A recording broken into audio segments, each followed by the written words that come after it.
Bueno, pues muy buenas noches. El día de hoy vamos a empezar con un retiro, pero un retiro que es un poco muy actual, digamos así. Se trata de ver el trabajo que le corresponde a las almas que llegan a vivir en la divina voluntad y un trabajo que es muy necesario, sobre todo en la época actual. Generalmente, estamos viviendo una época muy difícil en donde estamos viendo que el mal va avanzando continuamente, que el mal se va apoderando de las naciones, de las personas, y como que no hay nada que lo pueda refrenar. O sea, hemos llegado a un punto en donde ya prácticamente todo es normal, donde hemos cambiado prácticamente toda la doctrina de Cristo, está totalmente al revés. Ahora los vicios se llaman virtudes y las virtudes se llaman vicios. O sea, esto es un problema muy, muy serio.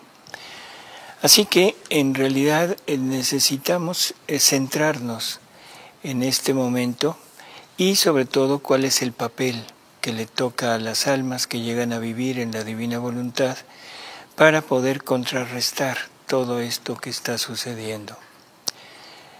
Tendremos que empezar con un recorrido muy rápido, muy así, realmente muy por encima, sobre el origen de todo esto que está pasando.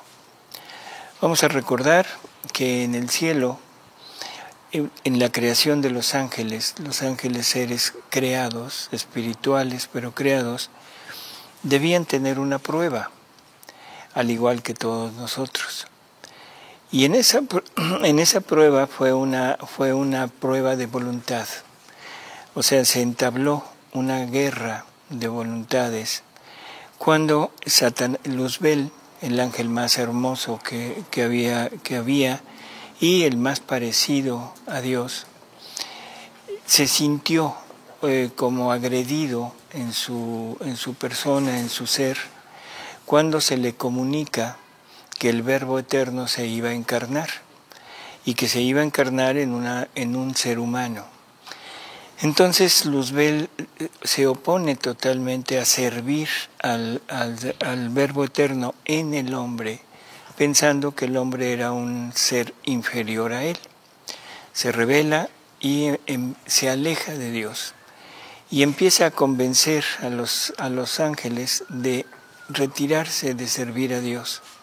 Un buen número lo sigue, un número infinito casi, y empieza esa lucha de voluntades. Los ángeles malos tratando de convencer a los ángeles buenos de que se separaran de Dios, y los ángeles buenos tratando de que regresaran y que era justo servir a Dios. Llega el tiempo del final de la prueba, como prueba tiene un límite, y en ese momento quedan totalmente ya confirmados, cada uno en su punto. Quedan confirmados en el bien los ángeles fieles y los ángeles rebeldes quedan ya confirmados en el mal. Como el tiempo de la prueba ya había terminado, ya los ángeles malos no tenían nada que hacer en el cielo, ya no podían convencer a los buenos, y por eso es que no se encontró lugar para ellos en el cielo, y fue arrojado a la tierra para continuar con toda su rebeldía y tratar de convencer al ser humano de retirarse de Dios. San Pablo, en la carta a los Efesios, nos dice que nuestra lucha, nuestra pelea, no es contra la carne y la sangre, sino que es contra los principados, contra las potestades, contra los dominadores de este mundo, ¿sí? Contra los espíritus del mal que pululan en los aires. O sea, él ya tenía esta noción muy clara de que todo lo que pasaba en la tierra esa rebeldía, todos los vicios del hombre eran motivados por parte de Satanás. En el libro del Apocalipsis esto es interesante y vamos a ahondar un poquito en él. Porque empieza y en el capítulo 12 del Apocalipsis dice que aparece un gran prodigio en el cielo. Una mujer vestida de sol y la luna debajo de sus pies, y en su cabeza una corona de 12 estrellas. Y estando encinta gritaba con ansia de parir y sufría dolores de parto. Al mismo tiempo se vio en el cielo otro portento, y era un dragón descomunal rojo con 7 cabezas y 10 cuernos, y en las cabezas tenía 7 diademas. Un dato curioso, un dragón rojo. Vamos a ir siguiendo este color. Dice, y su cola traía arrastrando la tercera parte de las estrellas del cielo y las arrojó a la tierra. Este dragón se puso delante de la mujer que estaba para dar a luz, a fin de tragarse al hijo, luego que ella lo hubiese dado a luz. En esto parió un hijo varón, el cual había de regir todas las naciones con cetro de hierro. Y este hijo fue arrebatado para Dios y para su solio, para su trono. La mujer huyó al desierto, donde tenía un lugar preparado por Dios, para que allí la sustentaran por espacio de 1260 días. Si lo transformamos en años, son 3 años y medio. Entre tanto, se trabó una batalla grande en el cielo, que es lo que decíamos. Miguel y sus ángeles peleaban contra el dragón, y el dragón con sus ángeles lidiaba contra él. Aquí el dragón ya se personaliza con Luzbel, o sea, Luzbel, que fue el ángel rebelde y que se convierte en Satanás, ¿sí? En Lucifer, perdón, y ahora lo están identificando en el Apocalipsis como el dragón rojo.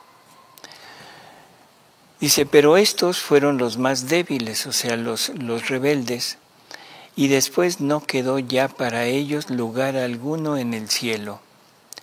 Así fue abatido aquel dragón descomunal, aquella antigua serpiente que se llama Diablo y también Satanás, que anda engañando a la tierra, y fue lanzado y arrojado a la tierra y sus ángeles con él. Entonces oí una voz sonora en el cielo que decía, esto es de San Juan, es el autor de este libro de las Revelaciones o Apocalipsis, y él es el que tiene estas visiones y va narrándolo. Entonces, dice, entonces oí una voz sonora en el cielo que decía, he aquí el tiempo de salvación de la potencia y del reino de nuestro Dios, y del poder de su Cristo, porque ha sido ya precipitado del cielo el acusador de nuestros hermanos, que los acusaba día y noche ante la presencia de nuestro Dios.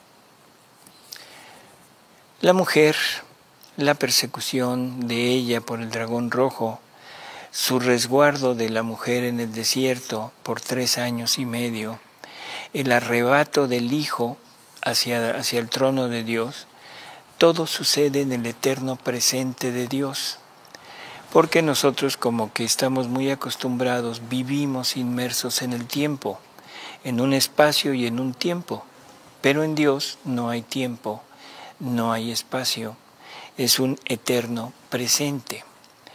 O sea, que es cuando se le comunica a Luzbel, el ángel más hermoso, que el Verbo eterno se iba a encarnar, lo cual envidió y jura no serviré, o sea, no adoraré a Dios en el hombre. Dice, por eso es arrojado a la tierra, ¿sí? Y ahora, si nos fijamos bien, dice, entre tanto, O sea, entre tanto, ¿qué quiere decir entre tanto? Durante el tiempo que transcurre hasta la realización de lo que se está expresando. ¿Qué se está expresando?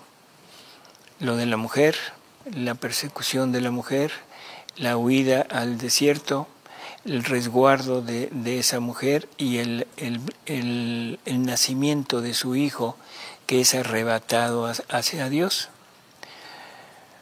Dice,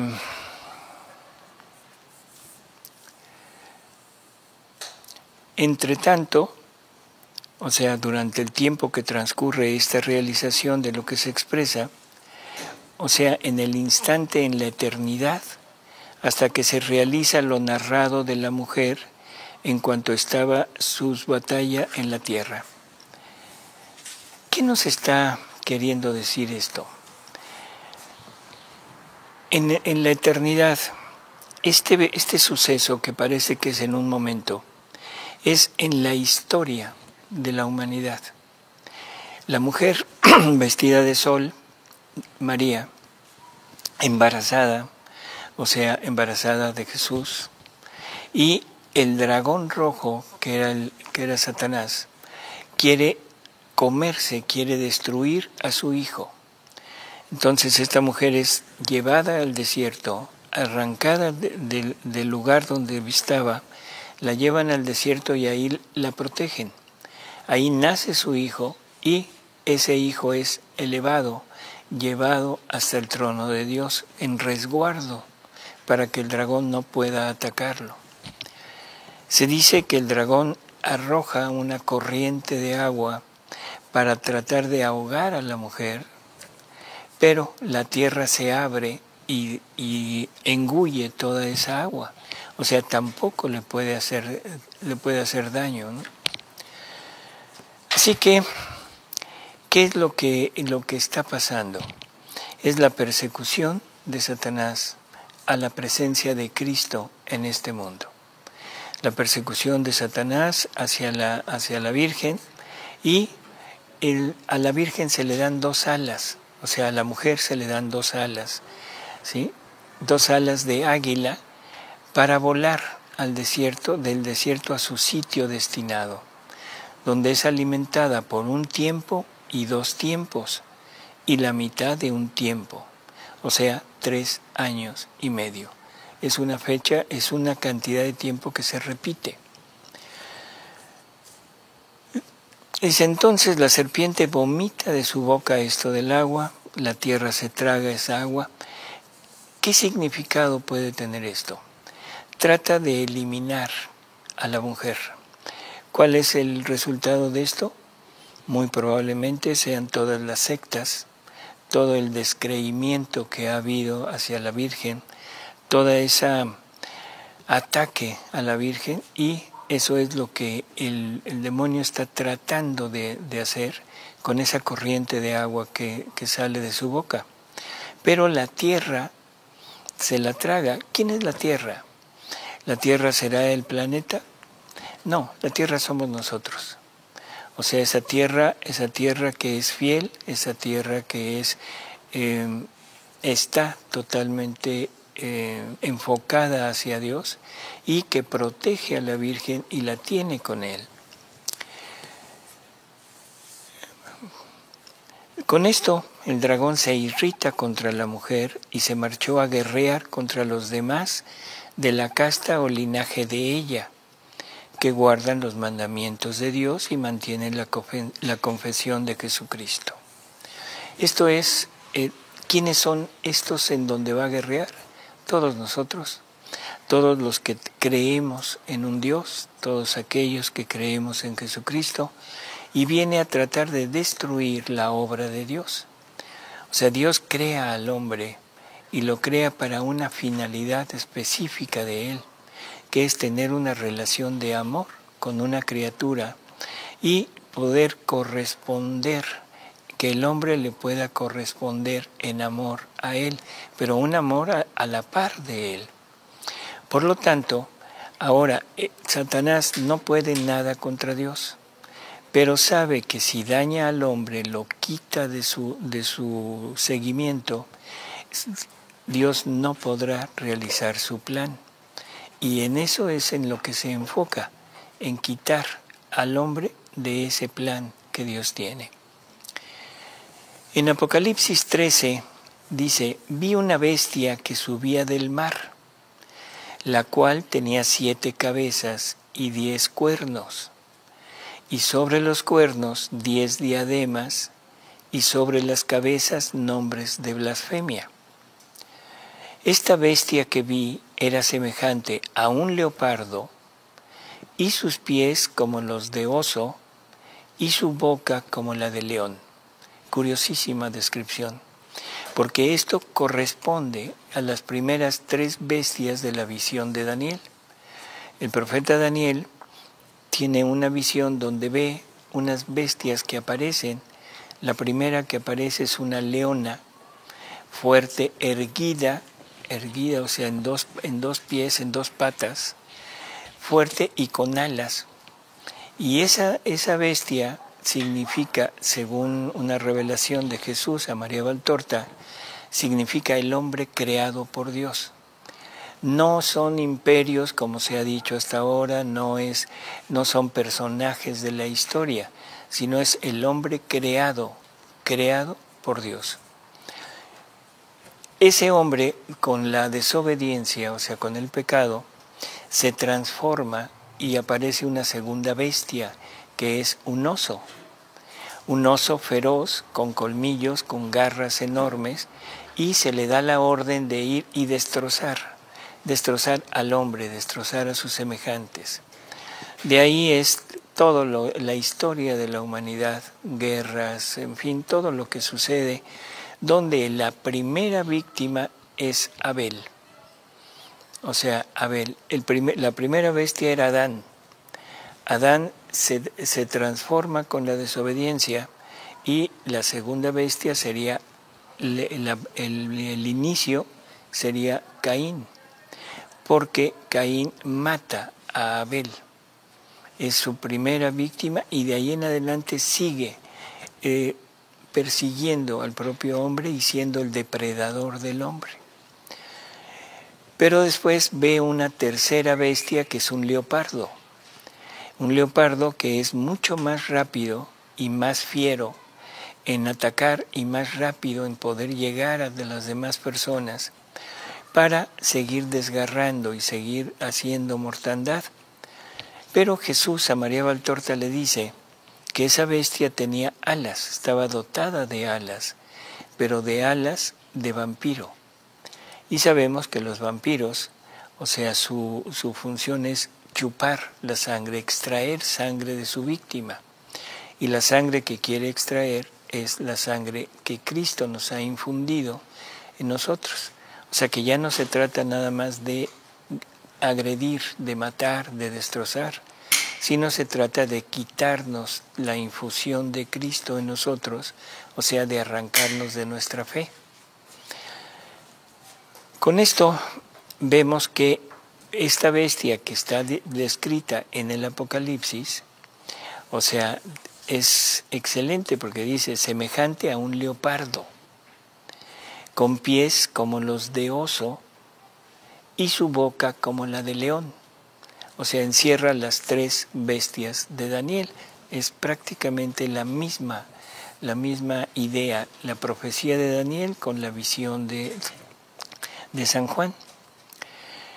Y luego dice que el dragón, o sea, el dragón rojo, le dio su fuerza y su gran poder a esa bestia que conjunta a las otras 3.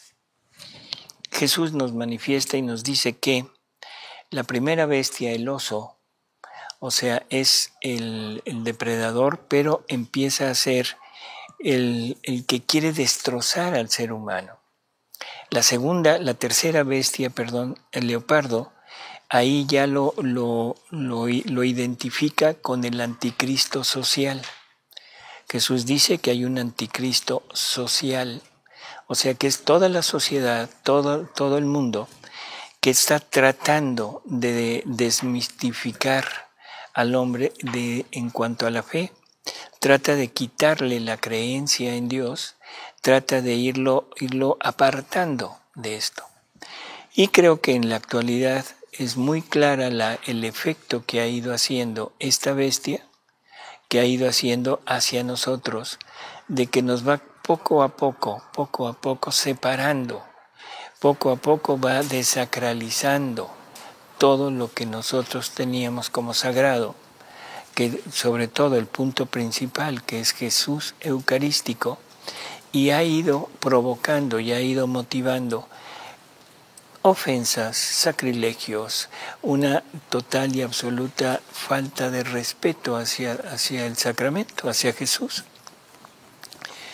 Entonces, a esta bestia, o sea, que es esa personificación del anticristo social y que ahora con el leopardo, con alas de vampiro, trata de arrancarnos la fe, y creo que en muy buena parte como que lo ha logrado.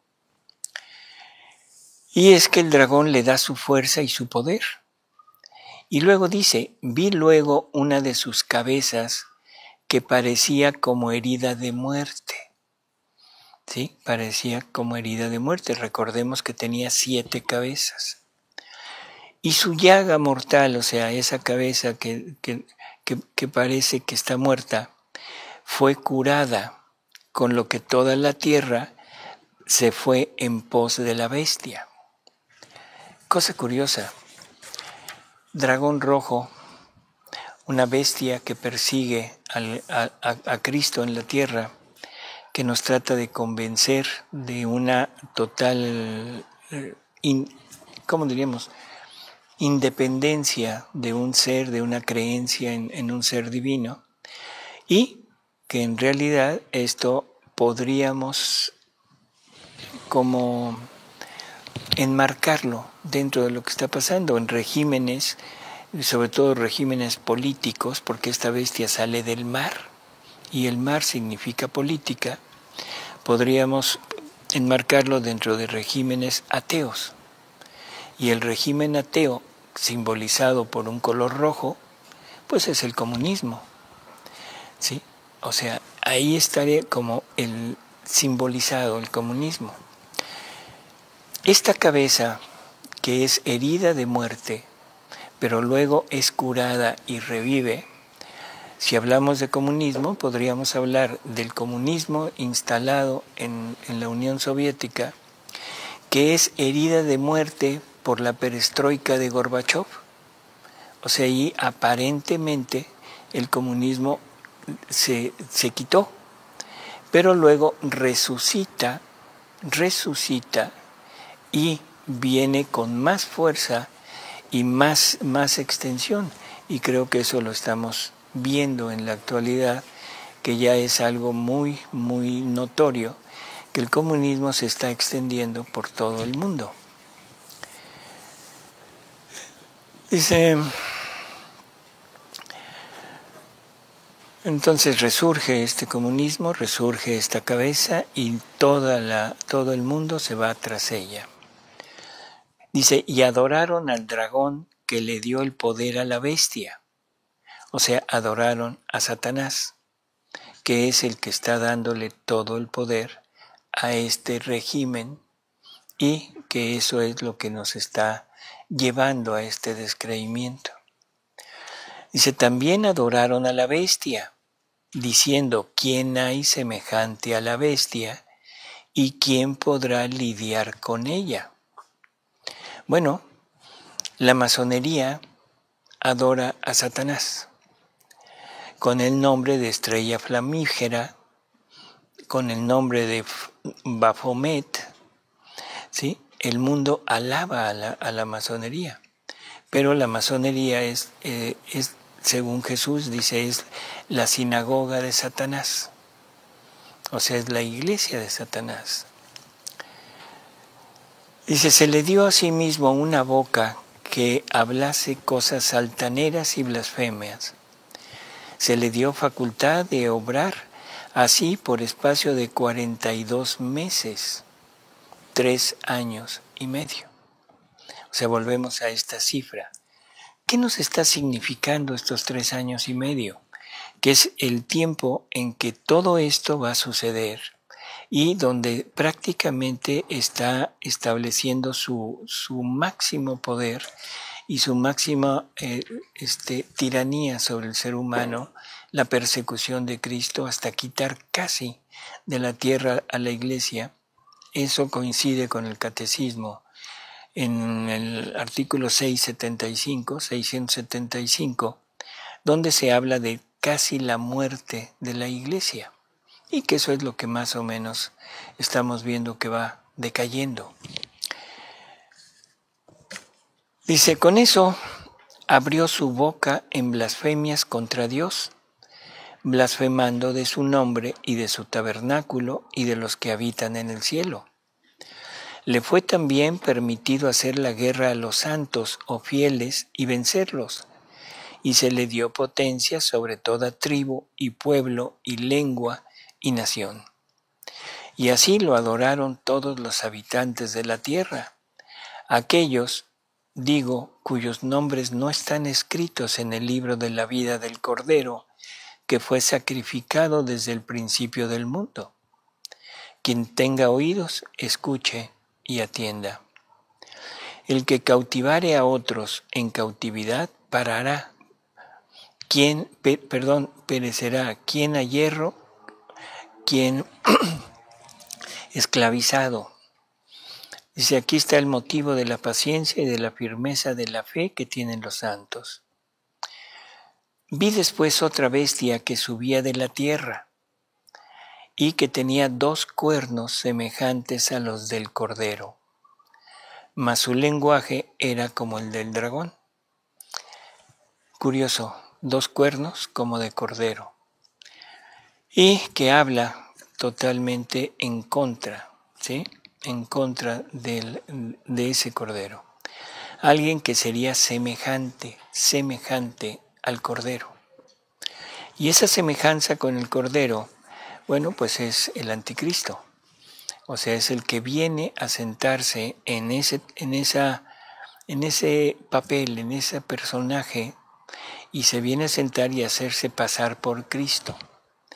Y que tiene un poder, pero un poder sobre la parte espiritual, no nada más sobre la parte material.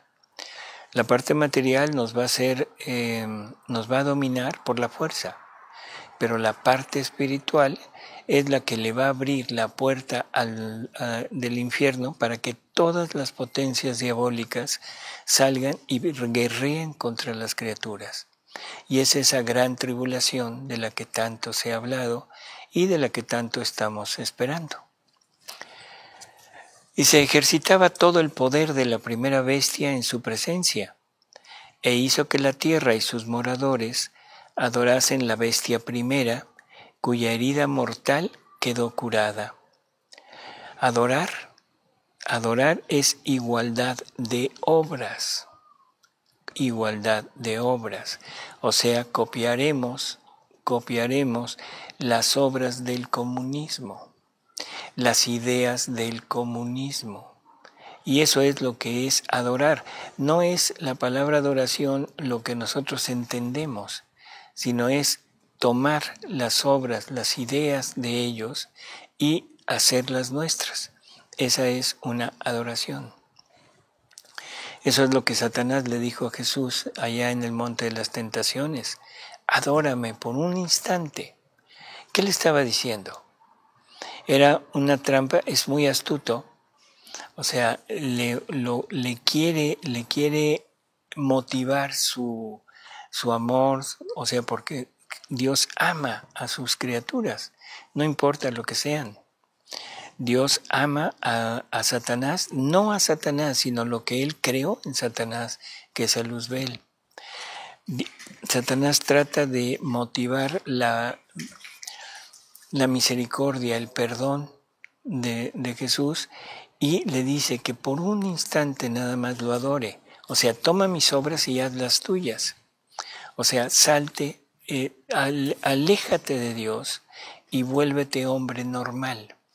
En ese momento hubiera terminado la redención, porque Jesús se hubiera separado de la divinidad y hubiera pasado lo mismo que pasó con Adán. Así que, en términos generales, es la idea que está teniendo, pero sobre todo el hecho de una otra bestia que sale de la tierra. Vamos a ver qué más nos dice. Dice, obró prodigios grandes hasta hacer que bajase fuego del cielo a la tierra en presencia de los hombres. Así es que engañó o embaucó a los moradores de la tierra con los prodigios que se le permitieron hacer a vista de la bestia. Le será dado poder de seducción y de hacer milagros. O sea, no solo es la parte tirana, sino poder de seducción. La gente se sentirá muy atraída hacia él y tratará de seguirlo por todos los medios. Dice, diciendo a los moradores de la tierra que hiciesen una imagen de la bestia que habiendo sido herida por la espada, revivió o curó. O sea, una imagen de esa bestia que ya dijimos que es el comunismo. Dice, también se le concedió dar espíritu y habla a la imagen de la bestia y hacer que todos cuantos no adorasen la imagen sean muertos. A este fin hará que todos los hombres, pequeños y grandes, ricos y pobres, libres y esclavos, tengan una marca o sello en su mano derecha o en su frente. Aquí hemos hablado y hemos tratado de entender qué es esto. Y ahora se nos habla mucho del chip, de un chip que se nos va a poner en la mano o en la frente. Ahora se habla mucho de esta pandemia que estamos padeciendo y se tiene la idea de que esta vacuna que van a sacar contra el coronavirus lleva un chip. Pero la Virgen nos dice algo totalmente contrario. La Virgen en las revelaciones a Padre Gobi, ella le dice que esta marca en la mano es adoptar las obras de la bestia y que la marca en la frente es adoptar las ideas de la bestia. O sea, lo mismo que decía aquí, que adoraron a la bestia, que es teniendo las ideas y las obras de ella, o sea, las obras de Satanás, separados de Dios. Si nos vamos a la actualidad, pues vamos a ver que estamos prácticamente en esto. Se ha puesto en estos tiempos una palabra que para mí encierra toda la maldad de Satanás, que se llama tolerancia. Porque en la actualidad con la tolerancia, esa palabra que parece muy buena, pero ahora estamos tolerando todo. Ya no hay nada que se oponga a Dios. Ahora toleramos todos los pecados que puede haber. Toleramos el crimen, toleramos el aborto, toleramos el adulterio, toleramos la fornicación, toleramos todo. Entonces, esa palabra nos lleva a adorar a la bestia, porque estamos adquiriendo en nosotros las obras y las ideas de él. Estamos adquiriendo las ideas de él, e incluso en lo que se refiere a nuestra actitud ante lo sagrado. Una actitud que se muestra que cada vez el ser humano tiene menos decoro, le da menos decoro y menos honra a lo sagrado, sobre todo a Jesús sacramentado. Se dice que esta marca en la frente y en la mano es el que no la tenga no podrá comprar o vender, sino solamente los que tengan la marca. Así que, bueno, este es como en lo que nos está queriendo decir, que todo aquel que no congenie con estas ideas se tendrá que apartar, porque no pertenecerá al grupo de los dirigentes. Serán personas que estén en contra, serán personas que estén totalmente fuera de su régimen. Podríamos nombrar cosas reales que han sucedido. Tenemos ejemplos muy claros, sobre todo en dos países. Voy a nombrar dos países nada más, dos países en América, que son Cuba y Venezuela. O sea, en donde el comunismo ha llevado a la miseria a toda la nación. Ha llevado a la sujeción, ha llevado a la pérdida de la fe, y este es como los grandes logros de Satanás. Vamos a dejar aquí lo del Apocalipsis, porque en realidad era nada más una idea, sobre todo de quiénes son estas bestias y qué es lo que provocan. Hubo un papa, el Papa León XIII, que él en un día en que está diciendo una misa en octubre de 1884, y el día 13 de octubre, si se dan cuenta, es una de las fechas de apariciones de la Virgen de Fátima, la última aparición de la Virgen de Fátima. Y él tiene esa visión y ve que escucha un diálogo entre Dios y Satanás. Satanás le está diciendo a Dios que si le diera más tiempo, él lograría adueñarse de todo el mundo. Entonces Dios le dice, ¿cuánto tiempo necesitas? Y le dijo, 100 años. Y la respuesta fue, adelante, te los doy. 1884. ¿Cuándo se vencen esos 100 años? 1984. Y a partir de ahí podemos empezar a ver cómo poco a poco empiezan movimientos sociales que van totalmente en contra de lo establecido, en contra de los principios, en contra de las buenas costumbres, y cada vez nos va acercando más a esta debacle que tenemos en la actualidad. Al final de esta revelación que tiene él, León XIII escribe una oración que es la oración a San Miguel Arcángel, y que pone como norma que se diga después de cada misa, ¿sí? Pero dice algo más. Dice que esta oración fue para quitar la amenaza del comunismo, ya dicho por León XIII.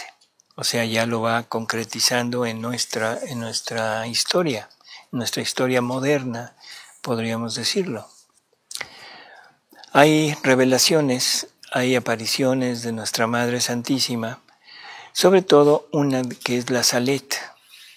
En la Salet, la Virgen da a conocer los males de la humanidad y sobre todo, el descreimiento de la Iglesia. Da a conocer que la Iglesia perderá la fe y que se quitará totalmente de este seguimiento hacia Cristo, ¿sí? Cosas que habla del anticristo, denuncia a los malos sacerdotes, llama a los apóstoles de los últimos tiempos y detalla un momento crucial de eclipse de la verdadera iglesia. Esto es un momento en que una iglesia falsa será visible y ocultará a la verdadera iglesia. Palabras de la Virgen. Los sacerdotes, ministros de mi Hijo, se han convertido en cloacas de impureza. No queda nadie digno de ofrecer la víctima sin mancha al Eterno para el bien del mundo. Las iglesias serán cerradas o profanadas. Los sacerdotes, los religiosos serán perseguidos, serán muertos y con una muerte cruel. Algunos apostatarán de la fe y el número de sacerdotes y religiosos que se separarán de la verdadera religión será grande. Entre estas personas se hallarán incluso algunos obispos. Roma perderá la fe y se convertirá en la sede del anticristo. Los demonios del aire con el anticristo harán grandes prodigios en la tierra y en los aires, y los hombres se pervertirán más y más. Dios cuidará de sus fieles servidores y de los hombres de buena voluntad. San Pablo, en la carta a los Efesios, en el capítulo 6, nos dice: revestíos de toda la armadura de Dios para poder contrarrestar las acechanzas del demonio. Porque no es nuestra pelea, aquí es lo que decíamos al principio, contra los hombres y la carne. Lo que nosotros vemos como algo que el hombre está provocando, que hay guerra, que se pelean entre ellos, que hay envidias, que hay toda esa sed de conquista, no es más que un campo de batalla, pero tras el telón está Satanás motivando a los hombres a llevar esto. O sea, es una pelea espiritual, pero llevada a cabo en el campo de batalla del hombre. Dice,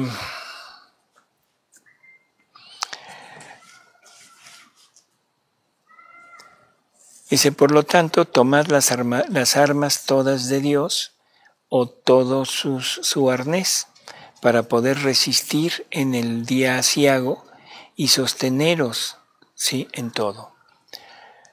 Revestirnos de las armaduras de Dios, revestirnos de la fe, revestirnos de la oración, revestirnos del sacrificio, revestirnos del ayuno, revestirnos de la Eucaristía, acercamiento a la Eucaristía, que eso es lo que debemos hacer, acercarnos a María, nuestra Madre.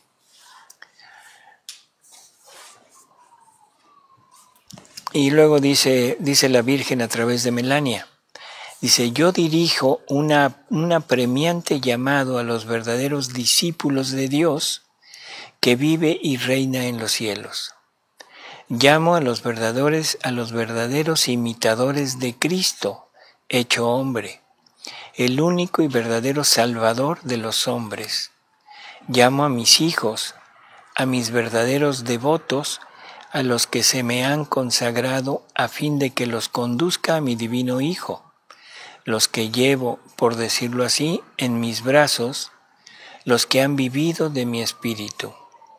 Finalmente llamo a los apóstoles de los últimos tiempos, los fieles discípulos de Jesucristo que han vivido en el menosprecio del mundo y de sí mismos en la pobreza y en la humildad, en el desprecio y en el silencio, en la oración y en la mortificación, en la castidad y en la unión con Dios, en el sufrimiento y desconocidos del mundo.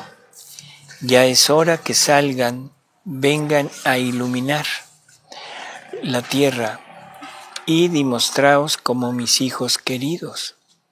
Yo estoy con vosotros y en vosotros, con tal que vuestra fe sea la luz que os ilumine en estos días de infortunio.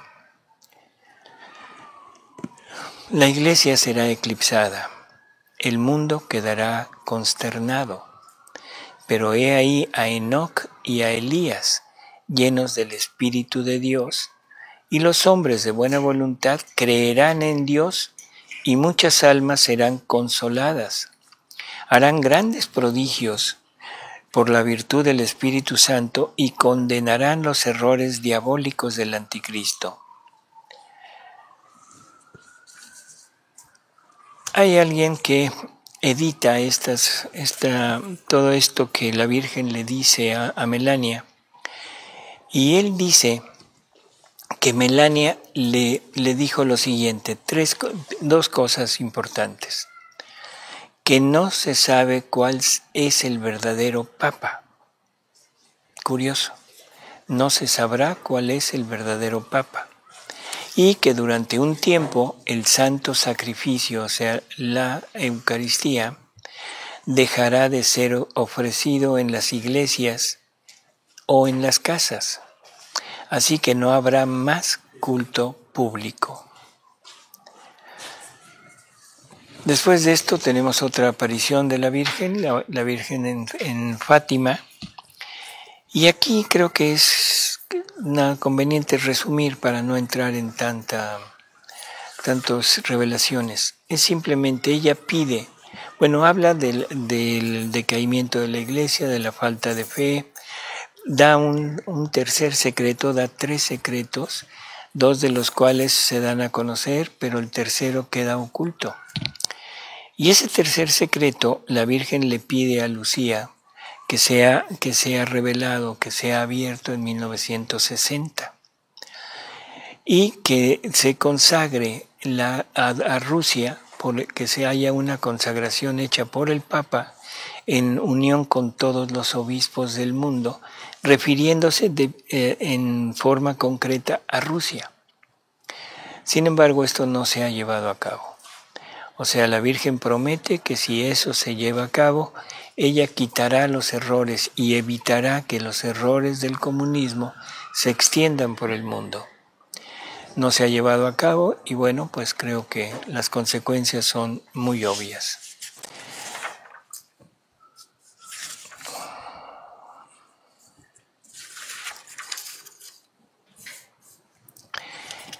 En María Valtorta, que es en donde vamos a referirnos un poco más, dice que en los cuadernos de María Valtorta, ella tiene una visión de una pelota roja que empieza a crecer, hasta que se hace inmensa y de repente explota. Y los pedazos de esa bola, de esa pelota roja, caen por todo el mundo. Entonces ella piensa que es la bomba atómica, estaban en tiempo de guerra. Piensa que es la bomba atómica y Jesús le dice, no hija, te equivocas, no es la bomba atómica, es el comunismo. El comunismo que ha esparcido sus errores y los va a esparcer por todo el mundo. O sea, nuevamente vuelve a aparecer esta visión del comunismo y del comunismo en todo el mundo, dominando a todo el mundo. En otra visión, ahí mismo, en este mismo libro, en los cuadernos, María Valtorta ofrece su vida, se la quiere entregar a Jesús para que esto no suceda. Y Jesús le dice algo muy curioso, le dice, este castigo ya no es posible evitarlo. Ya no es posible evitarlo. O sea que definitivamente estamos ya entrando, o no entrando, sino totalmente inmersos en la consecución, en el desarrollo de esto que han profetizado y que han visto.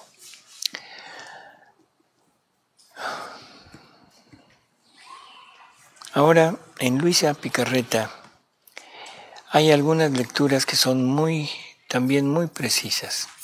Una del libro 11, la lectura 95 de junio 6 de 1915, donde dice, hija mía, mientras pensabas en ti has producido una sensación humana y mi voluntad toda divina la ha notado.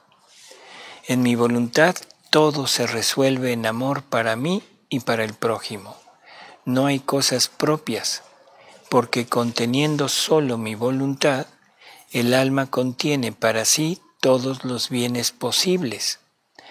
Y si los contiene, ¿por qué pedírmelos? ¿No es justo más bien que se ocupe en rezar por quien no tiene? Ah, si supieras por qué desgracias pasará la mísera humanidad, serías más activa en mi voluntad en favor de ella. Ojo con esto. O sea, si supieras por qué desgracias pasará la mísera humanidad, serías más activa en mi voluntad en favor de ella, o sea, de la humanidad. Y luego dice Luisa, y mientras esto decía, me hacía oír todos los males que están preparando los masones en contra de la humanidad. Y sabemos que la masonería prácticamente es la que es un brazo más de esta pelea y es la que dirige prácticamente al comunismo. En una lectura del libro 12, la lectura 77 de enero 8, dice: hija mía, habrá contiendas entre ellas, o sea, entre las naciones.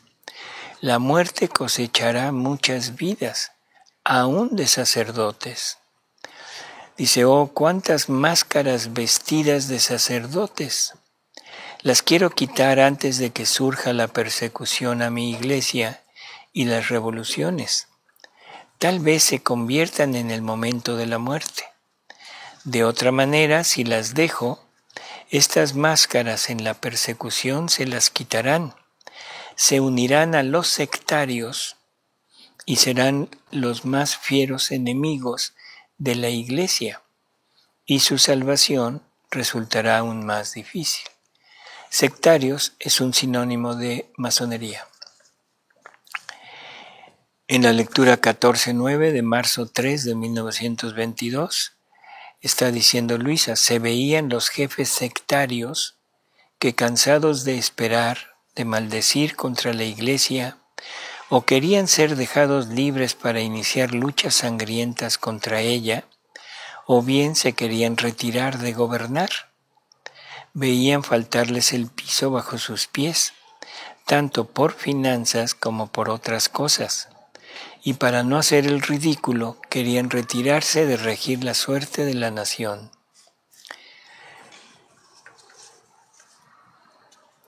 En el libro 1 de septiembre 14 de 1899, dice Luisa: una mañana, según lo acostumbrado, Jesús me transportó fuera de mí misma y veía que casi todas las gentes estaban convencidas de que debía vencer Italia.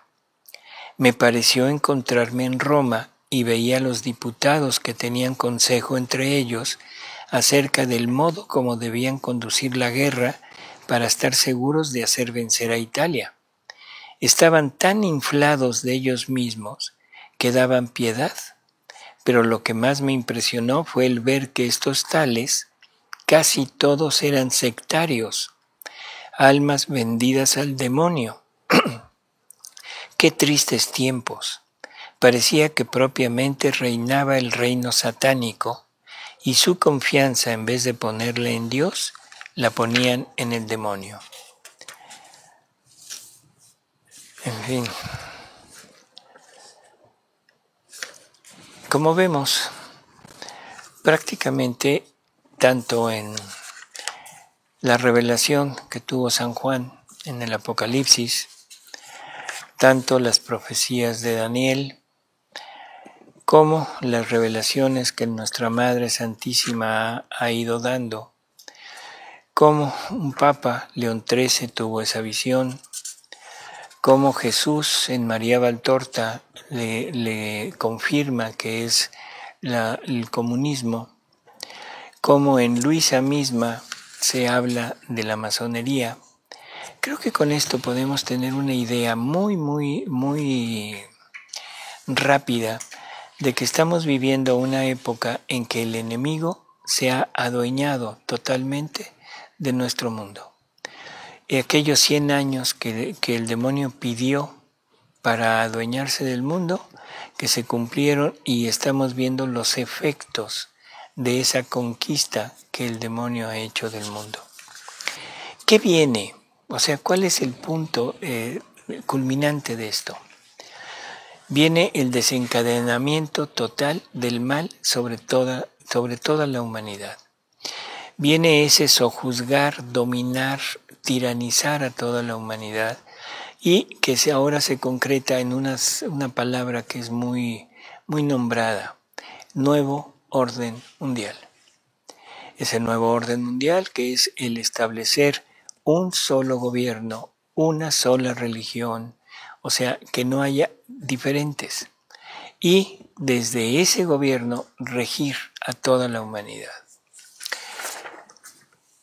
Bueno, Ahora la pregunta es, ¿qué nos toca a nosotros?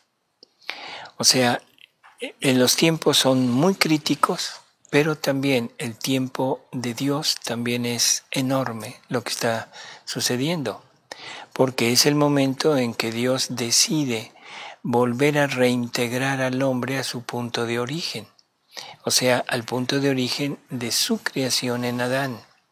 Un hombre hecho a imagen y semejanza de Dios en su Hijo Jesucristo. O sea que debemos ser imagen y semejanza de Jesucristo. El problema es que Jesucristo es hombre Dios. Nosotros tenemos dos naturalezas iguales a las de Jesús, la naturaleza humana, física, y la naturaleza espiritual, que es alma, espíritu y las tres potencias del alma, pero no tenemos la naturaleza divina que Jesús tiene. Y esa es la que nos quieren reintegrar. ¿Para qué? Para tener toda la posibilidad de rehacer en nosotros la vida de Jesucristo, de volverla a poner en movimiento aquí en este mundo, para pelear contra todo este mal que está sucediendo, para reparar a Jesús, para aliviarlo en sus sufrimientos. Y eso es de lo que se va a tratar este retiro. O sea, esto fue una pequeña introducción así muy rápida, pero para entender cuál es el enemigo. Ahora vamos a conocer qué es lo que podemos hacer para salvar a la humanidad y salvar el plan de Dios en la humanidad. Trataremos primero de ver lo que la divina voluntad ofrece al hombre, lo que va a pasar cuando el hombre adquiera la divina voluntad en él, y la parte final, que es cuál es nuestro trabajo en esta divina voluntad. Amigos, es todo, y trataremos de alguna manera de seguir adelante. Y los invitamos, hay una invitación el día de mañana a continuar de las 10 de la mañana en la ciudad de hora de la Ciudad de México. Seguiremos transmitiendo en vivo este encuentro. Hasta luego, amigos.